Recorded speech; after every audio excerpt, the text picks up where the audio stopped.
The fourth most crippling little voice is one that you've seen all around you. Maybe it frustrates you, maybe it frustrates you watching other people exhibit it. And before I tell you what it is, I'm going to draw a little graph for you so you can see what it is and how it comes about. See, what happens for a lot of people, let's say we start here and we want to learn something new. We want to take on a new project. We want to sell a new program. We want to learn how to speak a foreign language. Could be a lot of different things that we want to do. And typically when we start a process like that, our frustration level, since we don't know what to do, is fairly high. And our competence level is pretty, what? Low, normal.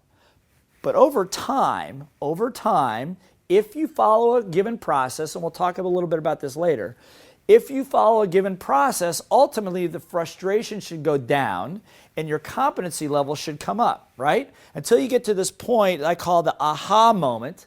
Aha moment, that's a moment when you think, I think I can do this. I think I know how to get myself to the bathroom if I need to, if I'm in a foreign country now. I can speak enough Italian to get that done. You know what I'm saying? Or I think that I've not gotten a sales call completed yet, but I'm really close and I really feel like I can do it. You know that piece I'm talking about?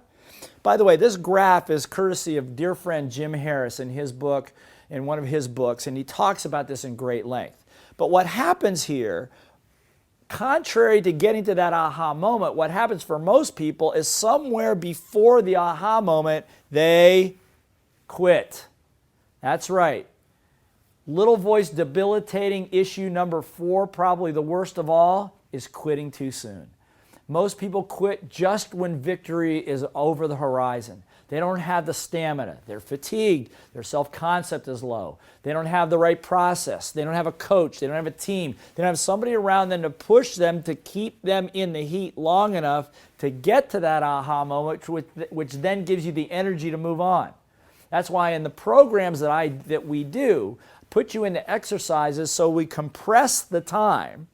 Like I told you earlier, is that if you're in a sales program with me, get you to sell $10, $15, $20, $30,000 in 10 minutes. Now, it may take you 3 months to do that normally, but by compressing the time and the right context, the right environment, the right coaching, is what happens is we can slide that whole curve back till you get the aha moment before you can quit.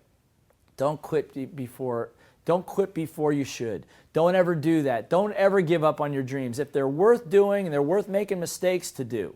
And again, if you're working with somebody else on your team, encourage them to stay in the heat a little longer. One of the favorite songs that my son, when he was very little, loved, and when the Disney movie Hercules came out, was a song that's his theme song, my theme song too. It's called Going the Distance. And most people don't go the distance. They're not willing to do what it takes. Don't quit just because it gets difficult. Stay in the heat. At the minimum, what will happen is you're going to learn something that will get you to your dreams.